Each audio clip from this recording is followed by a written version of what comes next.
பிரதோஷத்துக்கு ஒரு அர்ச்சனை பண்ணிக்கலாம். இன்னைக்கு பரணி தீபம், நாளைக்கு கார்த்திகை தீபம். இந்த கார்த்திகை தீபத்துக்கு நாம் 1008 விளக்கு ஏற்றுறதா ஒரு பிரதோஷத்தில் சொன்னோம். ஒவ்வொருத்தரும் 5 விளக்கு எடுத்துகிட்டு வந்து விளக்கேற்றுங்க. நீங்கள் வீட்டிலலாம் விளக்கு ஏற்றிட்டு ஒரு 6 மணிக்கு சொல்லிட்டுமா?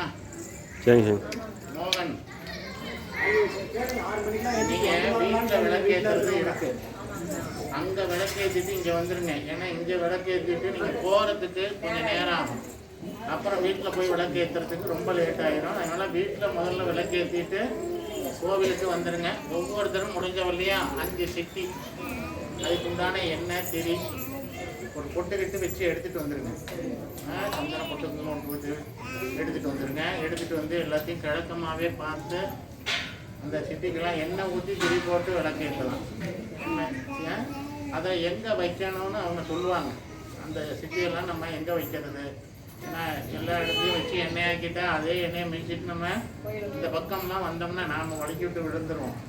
அதில் ரொம்ப கவனமாக இருக்கணும்.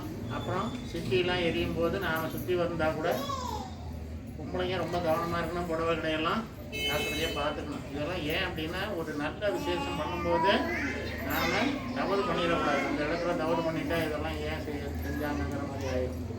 அதனால் நாம் அந்த மாதிரிலாம் எதுவும் பண்ணாமல் அந்த 1008 விளக்கம் கோவில் முழுக்க நம்ம ஏற்றுற மாதிரி செய்கிறோம். நீங்கள் வீட்டில் விளக்கேற்றிட்டு ஒரு சரியாக 6 மணிக்கெலாம் வந்துடுங்க. 6 மணிக்கு வந்துட்டு நீங்கள் இங்கே விளக்கேற்றுற மாதிரி இருக்கும். அதுக்கப்புறம் தான் நாளைக்கு கிருத்திகைங்கிறது உங்களுக்கு தெரியும். கார்த்திகையும் கிருத்திகையும் ஒன்று தான், நட்சத்திரம் தான். அந்த கார்த்திகை நட்சத்திரம் நாளைக்கே ஆரம்பிக்கிறதுனால நாளைக்கு கார்த்திகை தீபம் வச்சுருக்குறாங்க. 4ஆம் அன்னைக்கு அந்த கார்த்திகை தீபம் சீக்கிரமே என்ன ஆகிடுது, 4 மணிக்கெல்லாம் முடிஞ்சிருது. அதனால் நாளைக்கு இரவு தங்குது அந்த நட்சத்திரம். நாளைக்கு இரவு தங்குது. இது நம்ம ஊரில் மட்டும் இல்லை, திருவண்ணாமலையிலே நாளைக்கு தான் என்னது கார்த்திகை தீபம், அண்ணாமலையார் தீபம். உங்களுக்கு தெரியும், அது ரொம்ப பிரசித்தி பெற்றது. ரொம்ப நாளைக்கு எரியக்கூடிய 1 மாதம் 2 மாதத்துக்கு அந்த இது ஜோதியானது எரிஞ்சிட்டு இருக்குன்னு சொல்லுவாங்க. எவ்வளோ மழை பெஞ்சாலும், ஏன்னா அதில் நிறையா நெய் விட்டு நெய் பெருசாக போட்டு இருக்கிறாங்க. அதனால் அந்த எதுக்காக அது ஏற்றுறாங்க அப்படின்னா, சிவன் அக்னி ஸ்வரூபமாக இருக்கார். அக்னி ஸ்வரூபமானா நெருப்பாக இருக்காருங்கிறத காட்டுறதுக்கு. 2வது எல்லார் வாழ்க்கையிலையும் அந்த விளக்கு எவ்வளவு பிரகாசமாக எரியுதோ அதுபோல் நம்மளுடைய வாழ்க்கையெல்லாம் நல்ல பிரகாசமாக, நம்ம குடும்பத்தில் எல்லா செல்வ வளங்களும் நமக்கு கிடைச்சி நம்ம எல்லாரும் சந்தோஷமாக இருக்கிறது. அதுக்காக 2வது அந்த கார்த்திகை தீபம் ஏன் ஏற்றுறோம் அப்படின்னா, மழைக்காகவும் ஏற்றுறோம். மழை வேண்டி, மழை இருந்தால் தானே நம்ம விவசாயம் பண்ண முடியும். விவசாயம் பண்ணால் தான் எல்லா காரியங்களும் நடக்கும். விவசாயம் இல்லை அப்படின்னா எந்த காரியங்களும் நடக்காது. நம்ம வாங்கி சாப்பிட்றதா இருந்தால் கூட விவசாயம் பண்ணியிருந்தால் தான் அது கடைக்கு அரிசியாக உட்காந்துருக்கோம், அதை வாங்க முடியும். இல்லை நான் வேறு தொழில் செஞ்சுட்டு இருக்கேன், அது மூலமாக சம்பாதிச்சு நம்ம எங்கே போய் அரிசியை வாங்குறது? எங்கேயாவது ஒரு பக்கம் விளையணும், விளைஞ்சால் தான் நமக்கு அரிசியாக கிடைக்கும். அதனால் விவசாயம் நல்லா செழிக்கணுங்கிறதுக்காக தான் இந்த ஒவ்வொரு பண்டிகையும் பெரும்பாலும் வச்சுருக்காங்க. நான் ஏற்கனவே சொல்லியிருக்கேன், இந்த பண்டிகை எல்லாம் எப்போ தான் நமக்கு வரும், ஒவ்வொரு பௌர்ணமியிலையும் வரும், ஒவ்வொரு பௌர்ணமியிலையும் வரும்னு நான் சொல்லியிருக்கேன். அதுபோல் நமக்கு சித்ரா பௌர்ணமியில் ஆரம்பித்து கடைசியில் எது வரலையும் வரும், பங்குனி உத்திரம் வரலையும் வரும். பங்குனி உத்திரம் வரலையும் எல்லா விசேஷங்களும் நமக்கு பௌர்ணமியிலே வரும். சிவன் கோயில் விசேஷங்களை பூரா நீங்கள் பார்த்தீங்கன்னா அப்படி தான் இருக்கும். மார்கழி மாதத்தில் ஆருத்ரா தரிசனம்னு சொல்லக்கூடிய சிவபெருமானோட, நடராஜ பெருமானோட நடனம் ஆருத்ரா தரிசனம், அதுவும் பார்த்தீங்கன்னா பௌர்ணமியில் தான் வரும். அதனால் நாளைக்கு உங்களுக்கு சொல்ல வேண்டியது என்னென்னா, விளக்கேற்றுறது நீங்களே உங்கள் கையால் விளக்கேற்றுங்க. ஆனால் அவங்க சொல்லுவாங்க எந்த இடத்துல வச்சு விளக்கேற்றுறதுன்னு. நாம் எல்லாத்தையும் ஒரே அழகாக வச்சு விளக்கேற்றுங்க, கண்ட இடத்துல வச்சுட்டு போயிடக்கூடாது. அவங்க சொல்கிற இடத்துல விளக்கேற்றுங்க. ஒரு கோலம் போட்டிருந்தா அந்த கோலத்தை சுற்றி விளக்கேற்றுங்க. அது மாதிரி நாளைக்கு கோலம் கூட போட்டு விளக்கேற்றலாம். ஒவ்வொரு இடத்துலையும் ஒரு கோலம், அந்த பக்கம் ஒன்று நமக்கு இது அக்னி மூலை, இது சனி மூலை, அந்த பக்கம் நெருதி பழனி மூலை, இந்த பக்கம் வாயு மூலை. அதனால் பார்த்தீங்கன்னா இந்த 4 பக்கமும் கோலம் போட சொல்லிடலாம். கோலம் போட்டால் அந்த கோலத்திலேயே உங்களுடைய விளக்கெல்லாம் வச்சு எண்ணெய் ஊற்றி திரிய போட்டு விளக்கேற்றிடுங்க. இப்போ இன்றைக்கி பரணி தீபம் நாங்கள் கோயிலை சுற்றி வந்தோம். முடிஞ்சவங்க கூட வாங்க, பெரும்பாலும் எல்லோரும் வர்றது நல்லது.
இருக்கு.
நல்லா படித்து நல்ல மார்க் வாங்கணும், நல்ல வேலைக்கு போகணும். அதே மாதிரி பசங்களுக்கும் பொண்ணுங்களுக்கும் கல்யாணம் ஆகணும். இப்படி கல்யாணம் ஆகி குழந்தை பாக்கியம் இல்லைன்னா குழந்தை பாக்கியம் நமக்கு கிடைக்கணும். அப்புறம் நாம் என்ன தொழில் செய்கிறோமோ அந்த தொழிலில் நமக்கு கடவுள் நல்ல முன்னேற்றத்தை கொடுக்கணும். அது விவசாயமாக இருந்தாலும் சரி, மற்ற எந்த தொழிலாக இருந்தாலும் அந்த தொழிலில் நமக்கு கடவுள் நல்ல முன்னேற்றத்தை கொடுக்கணும் அப்படின்னு சாமியை நினச்சி பிரார்த்தனை பண்ணினேன். பொதுவாக எல்லாரும் நல்லா இருக்கணுங்கிறது தான் சாமிக்கிட்ட நாம் வேண்டிக்கணும். சரிங்களா? அப்படிங்கிறதையும் மனசில் வச்சுருங்க. ஓம் ஹரஹர நம பார்வதி பதையே தென்னாட்டய சிவனே போற்றி, இறைவா போற்றி, ஏகம்பத்திரை போற்றி, போற்றி, காவாய் கடலே போற்றி, போற்றி போற்றி. ஓம் சுக்லாம் வரதரம் விஷ்ணம் சசீவன்னம் சகத்வஜம் பிரசன்னவதனம் த்யாயேத் சர்வவிக்ன உபசாந்தயே. ஜன்ம நட்சத்திரே ஜன்மராசௌ ஜாதஸ்ய, நாம நட்சத்திரே நாமராசௌ ஜாதஸ்ய, சுப நட்சத்திரே வளர்பிறை பக்தர்கள் நாமதேயஸ்ய, பிரதோஷ பக்தர்கள் நாமதேயஸ்ய, சககுடும்பானாம் ஸ்ரீமஸ்தைரிய வீர்ய விஜய ஆயுள் ஆரோக்கிய ஐஸ்வர்யாபிவிருத்தியர்த்தம் ஆயுள் சத்சந்தான சௌபாகிய இஷ்டகாம்யாத்யர்த்தம் ஆதித்யாதி நவகிரகாணாம் நட்சத்திராணாம் சகலதோஷபீடா நிவாரணாத்யர்த்தம் ஆரோக்கிய திடகாத்திர சித்தியர்த்தம் ஆயுள் அபிவிருத்தியர்த்தம் தர்மார்த்தகாம்யமோட்சீவிருத்தியர்த்தம் வியாபார அபிவிருத்தியர்த்தம் शीघ्रमेव बुद्धियोग शीघ्रमेव विवाद शीघ्रमेव पुत्रभाग्यसिद्ध्यर्थं शीघ्रमेव सकल कार्य अनुकूलसिद्ध्यर्थं धनधान्यादि अभिवृद्ध्यर्थं नन्दिकेश्वरमूर्तिप्रसादसिद्ध्यर्थं काशी विशालाक्षी अंबिका उडगमर् काशी विश्वनाथ स्वामी प्रसादसिद्ध्यर्थं नन्दिकेश्वरमूर्तिपादारविन्दयोग स्तोत्रबिल्वदलपूजां समर्पयामि।